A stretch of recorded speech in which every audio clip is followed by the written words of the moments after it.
저는 오늘 발표드린 내용은 주제가 자본주의에서 살아남기라는 주제를 잡았고요. 블록체인 관련된 내용은 없습니다. 거의 없고, 어떤 직장인들이 어떤 마인드로 살아가야 되는지에 대한 내용을 위주로, 제가 말씀을 드리도록 하겠습니다. 저는 카스에서 탐욕스러운 아재를 맡고 있는 소소라고 합니다. 예.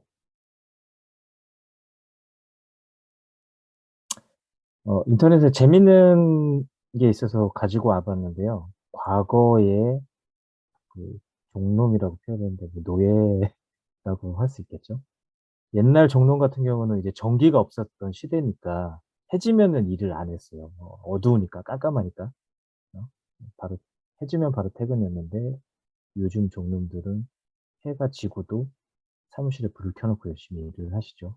근데 유민호 불카스 음, 방장님도 지금 사무실에서 일을 하고 계시는 종님, 종님 같은데 아무튼 그렇습니다. 네.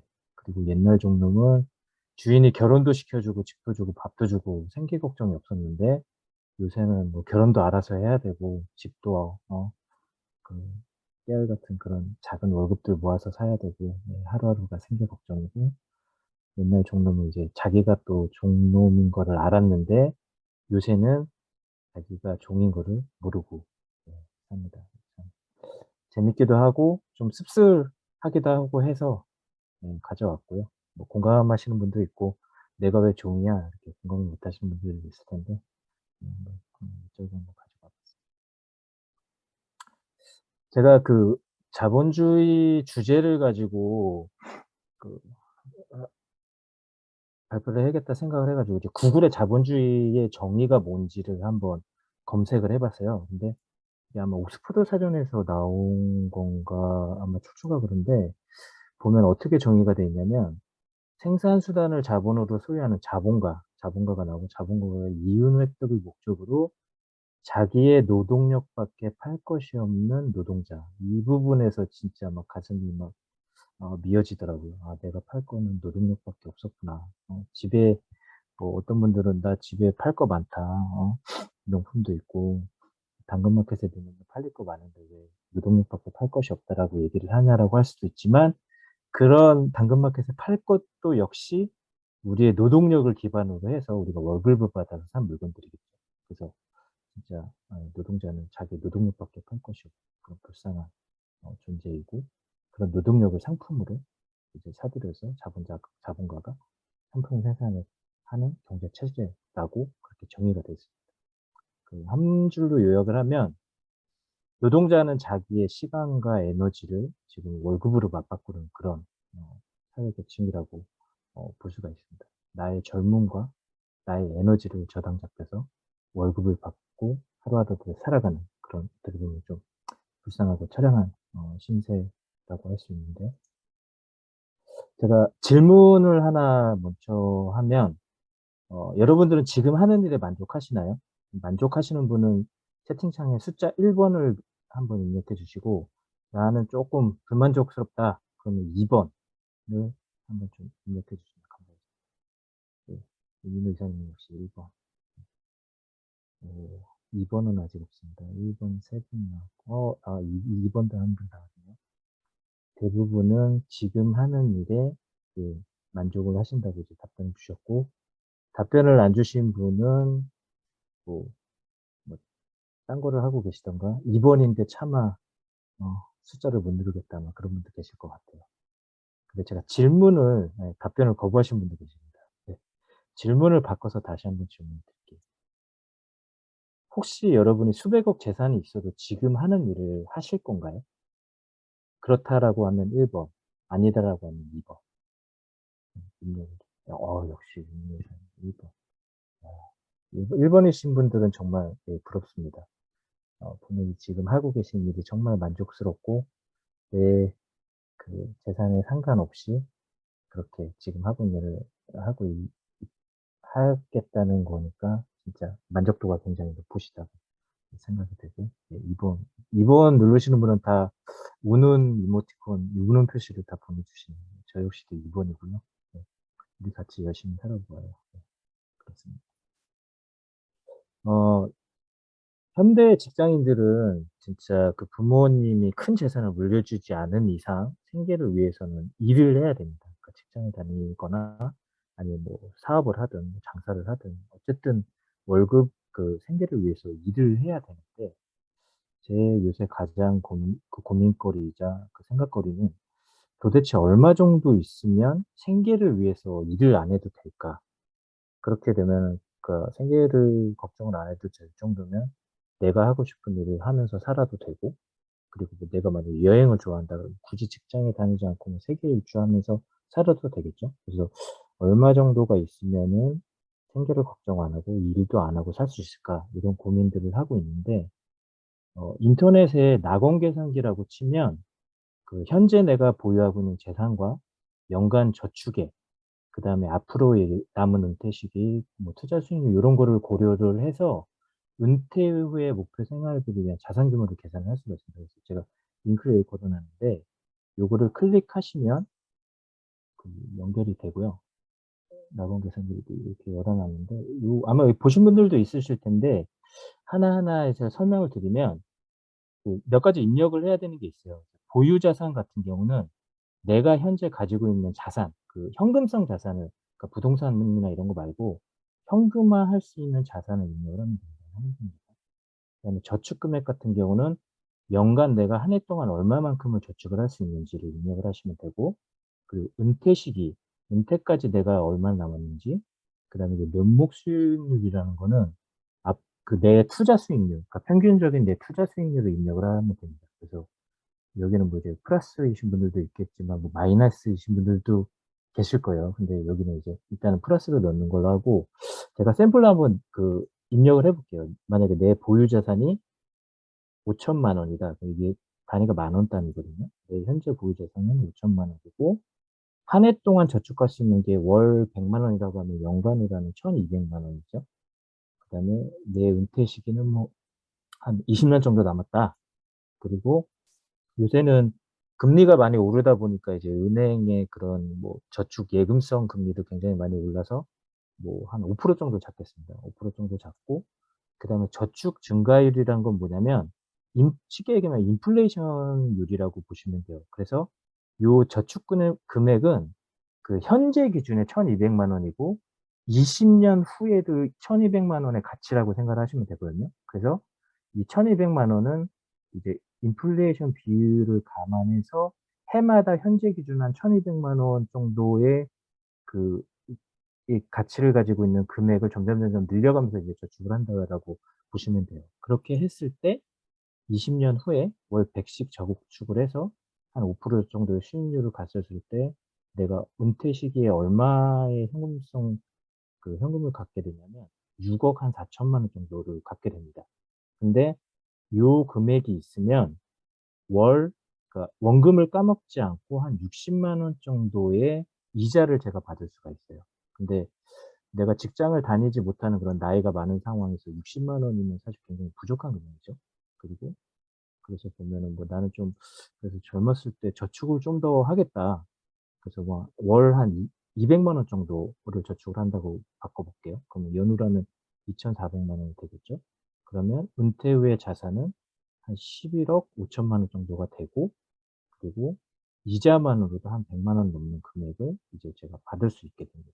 그리고 여기 밑으로 내려서 보시면 여기는 지금 내 현재 자산 기준으로 해서 뭐 저축 금액하고 했을 때 은퇴 시점에 얼마가 모이는지를 계산할 수 있는 거고 밑에 테이블을 보시면 나는 은퇴 후에 내가 일을 하지 않는 상황에서 한 월 한 300만 원 정도는 생활비로 있어야 된다라고 만약에 가정을 해 볼게요. 근데 300만 원 정도 가정하고 그리고 요거는 아까 위에서는 이게 지금 인플레이션을 그 감안하지 않은 그냥 순수 수익률이었거든요. 근데 여기 나와 있는 퍼센티지는 이 그 인플레이션을 뺀 금액입니다. 그래서 여기서 2% 라고 하는 거는 이제 그 실제적으로는 이제 5% 수익률인데 인플레이션 감안하면 2% 밖에 안 되는 거고 월 한 300만 원 정도 받고 내가 한 아까 한 5%를 잡았었죠, 그죠? 그래서 2% 정도 실질 수익률이라고 하면 그 정도 월 300을 받기 위해서는 한 32억 정도가 있어야 됩니다. 굉장히 많은 돈이 필요하죠. 근데 여기서 내가 만약에 투자 수익률을 쪼끔만 높여서 한 5%로 잡으면 월 300만 원을 받기 위해서는 원금이 한 13억 정도만 있으면 됩니다. 여기서 한 거의 한 3분의 1, 2분의 1 정도 이렇게 금액이 확 줄죠. 근데 나는 투자의 규제야. 그래서 나는 투자를 굉장히 잘할 수 있어. 그래서 나는 한 10% 정도의 수익률을 올릴 수 있다라고 하면 10% 잡고 월 300을 받기 위해서는 한 6억 5천만 원 정도의 그 금액을 저축을 하면 그러니까 모아 놓으면 그 원금 손실 없이 월 300씩을 받을 수가 있습니다. 근데 나는 월 300도 너무 째. 그래서 좀 여유 있게 여행도 다니고 하면서 살고 싶다 하면 뭐 한 월 500 정도를 잡으면 월 500 정도를 받기 위해서 만약에 1% 수익률이라고 하면 한 100억 정도가 필요해요. 근데 이거는 직장인이 월급만으로는 도저히 이룰 수 없는 거의 힘든 금액이 되겠죠. 그래서 한 5% 정도 잡는다고 하면 27억으로 한 4분의 1 정도가 확 줄어듭니다. 21억이죠. 한 5분의 1 정도가 줄고 그리고 만약에 10% 투자 수익률은 나는 가능하다라고 하면 이제 한 10억 정도만 있으면 원금 손실 없이 월 한 500만 원 정도를 쓸 수 있는 그렇게 이제 자동으로 이제 계산을 해 주는 거고 그래서 아마 여러분들도 한번 그 끝나신 다음에 한번 요거를 한번 입력을 해 보세요. 실제로 내가 보유 자산이 얼마인지, 실제로 저축할 수 있는 금액이 얼마인지, 은퇴까지 남은 시기가 얼마인지를 하면 은퇴 시점에 이제 그 얼마의 자산을 모을 수 있고 그거 가지고 이제 얼마 정도를 받을 수가 있는지 이제 자동으로 계산이 되거든요. 그래서 실제적으로 내 노후 생활에 대한 그런 거를 구체적으로 좀 이제 금액으로 알 수 있는 사이트라서 이제 소개를 해 드렸고요. 다시 이제 발표로 돌아보면 방금 제가 이제 말씀드린 그 저희가 그 그러니까 이제 변경을 할 수 있는 변수들이 총 5가지가 있는데 첫 번째는 아까 그 내가 가지고 있는 자산, 그다음에 저축 금액, 은퇴 시기하고 명목 수익률, 마지막은 저축 증가율인데 이거는 인플레이션율이기 때문에 우리가 어떻게 할 수가 없는 거잖아요. 실제적으로 우리가 건드릴 수 있고 컨트롤할 수 있는 변수는 총 4개라고 보시면 됩니다. 근데 각각을 좀 하나하나 좀 뜯어서 보면 보유 자산 같은 경우는 솔직히 뭐 부모님 잘 만나서 상속을 받거나 이제 증여를 받거나 하지 않으면 보유 자산이 갑자기 늘어나진 않잖아요. 근데 내가 마음껏 쓸 수 있는 만큼 써도 나는 저축 금액이 충분하다. 그 정도의 고연봉이 아니라고 하면 이 보유 자산이 1 번도 사실 크게 갑작스럽게 늘어날 가능성이 굉장히 줄어듭니다. 그래서 이것도 사실 일반 그냥 직장인 기준에서는 사실 쉽지 않은 것 같고 그다음에 두 번째 이제 저축 금액 같은 경우도 내가 받는 월급이 사실 뭐 갑자기 확 늘어나진 않잖아요, 그 능력이 좋으신 분들이 아니라면. 그래서 내가 이제 절약을 하거나 혹은 이제 본업 외에 사이드 잡이나 뭐 본업 외에 이제 파이프라인을 추가로 만들지 않으면 저축 금액도 그 드라마틱하게 증가시키기가 쉽지가 않을 거예요, 일반적인 경우라고 하면. 그리고 은퇴 시기 같은 경우도 정년 후에도 계속 '나는 일을 할 거야.' 해서 이제 이 은퇴 시기를 이제 늘리지 않으면 요것도 역시 쉽지 않아요. 근데 이제 저 개인적으로는 정년 후에 60살 이후에도 그렇게 뭐 제가 이제 젊었을 때 한창 많이 벌었던 그만큼을 이제 받지도 못할 텐데 그렇게 막 힘들게 나이 먹고서도 일하고 싶은 마음이 없거든요. 그래서 요거를 은퇴 시기를 연장시키는 거는 개인적으로 저는 뭐 별로 선호하지는 않는 것 같습니다. 그래서 이제 마지막으로 우리가 이제 컨트롤할 수 있는 항목이 이 명목 수익률인데 요거 같은 경우는 바꿔 얘기하면 이제 투자 수익률이라고 이제 바꿔서 얘기할 수가 있겠죠. 그죠? 다른 거는 이제 사실 뭐 이 보유자산 같은 경우는 좀 선천적인 거가 그 가정 환경이나 이런 거가 좀 큰 것 같고 나머지는 사실 내가 시간과 에너지를 더 투여하지 않으면 쉽게 늘어나지 않는 항목인데 반해 투자 수익률 같은 경우는 내가 직장을 다니면서 퇴근 후나 혹은 뭐 주말 시간을 이용해서 얼마든지 후천적인 노력과 공부와 실행으로 이제 상향이 가능하다라고 생각을 합니다. 그래서 여기에 나와 있는 파라미터들 중에서는 아마 직장인이 현실적으로 가장 이 은퇴 후 자산을 늘릴 수 있는 방법은 요 명목 수익률, 바꿔 얘기하면 투자 수익률이 가장 유력한 파라미터가 아닐까 생각이 들고 직장인이 투자를 해야 되는 이유는 아마 여러분들 대부분이 직장인이기 때문에 잘 아실 거예요. 월급만으로는 절대 부자가 될 수가 없습니다. 물론 이제 C레벨의 그런 뭐 경영진이나 뭐 연봉이 막 몇 억씩 되고 몇십억씩 되고 뭐 스톡옵션 뭐 수십억을 가지고 있는 그런 진짜 C레벨의 직장인이 아니라고 한다면 대부분의 직장인은 월급만 가지고는 절대 부자가 될 수 없어요. 그리고 또 한 가지 사실은 자본이 벌어들이는 그 소득의 속도와 근로소득으로 버는 소득의 속도는 이게 정말 비교할 수가 없습니다. 물론 투자를 잘한다는 가정하에서 이 공식이 성립이 되지만 그 내가 어느 정도 이제 노력을 하고 공부를 하면 사실 투자 실력은 그 늘릴 수가 있거든요. 그런데 어느 정도 규모의 자본을 불려서 내가 이제 만들어가는 그런 그 자산의 사이즈와 근로소득을 아끼고 모아서 모아갈 수 있는 그런 자산의 사이즈와 그 늘어나는 속도는 정말 비교할 수가 없습니다. 그래서 어떻게 보면 좀 씁쓸한 현실인데 이 중에는 뭐 투자를 좀 적극적으로 하시는 분도 있고 그냥 이제 월급만 가지고 그냥 저축만 하고 계시는 분도 있을 텐데 10년, 20년이 지난 다음에는 굉장히 아마 그 차이가 벌어질 거예요. 그래서 직장인이라고 한다면 내가 진짜 뭐 부모님한테 크게 물려받을 재산이나 그런 게 없다라고 한다면 내가 재테크에 관심이 없든 있든 상관없이 나의 노후를 위해서 나와 내 가족의 안정적인 노후를 위해서 이런 그 자본 소득을 늘리는 방법에 대해서 필수적으로 공부를 해야 되는 세상이라고 생각을 하고요. 그래서 아까도 질문을 드렸지만 경제적 자유가 나에게 만약에 있다면 내가 진짜 눈치 보지 않고 하고 싶은 일을 하면 살 수 있지 않을까.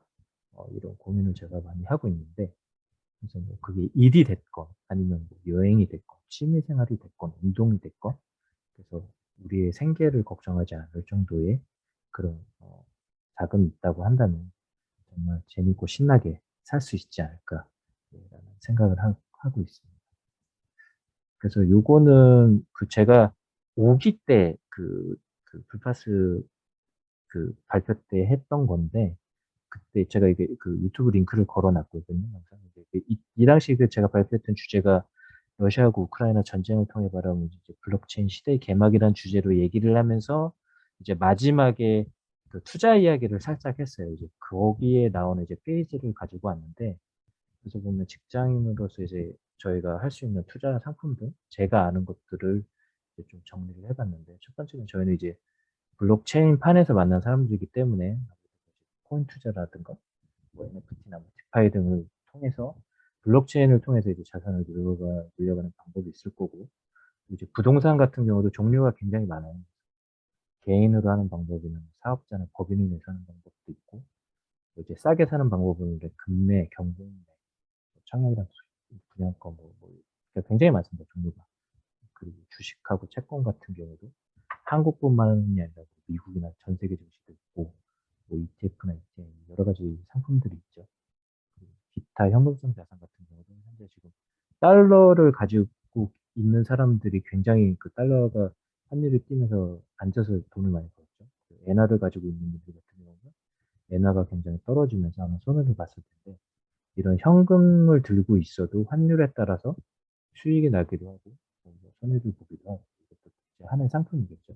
그리고 뭐 이제 금이나 그림 같은 거를 이제 투자할 수도 있고 근데 그 리스크를 해지하기 위해서는 상관관계가 이제 낮은 자산을 다양한 자산을 보유하는 것이 리스크 관리에 도움이 된다라는 내용이고 요거를 뭐 혹시나 관심이 있으신 분들 같은 경우는 여기 링크를 나중에 클릭해서 한번 보시면 설명을 해 놓은 게 있고요. 그리고 제가 백발스에서 만난 분들하고 그냥 그 아침마다 이제 뭐 그 재테크 관련된 신문 스크랩 같은 거를 좀 이제 공유하고 그 지금 뭐 몇 분 안 돼요. 근데 이제 혹시나 관심 있으신 분은 저에게 메시지를 주시면 그 따로 여기를 카톡방을 초대해 드리고 경제 돌아가는 얘기나 이런 것도 같이 이야기를 했으면 재밌을 것 같습니다. 제가 준비한 내용은 여기까지고요. 그리고 뭐 혹시나 뭐 블록체인 관련된 내용이 아니라서 궁금한 질문이 많이 없으실 것 같긴 한데 혹시나 뭐 질문이 있으시면 질문해 주시면 답변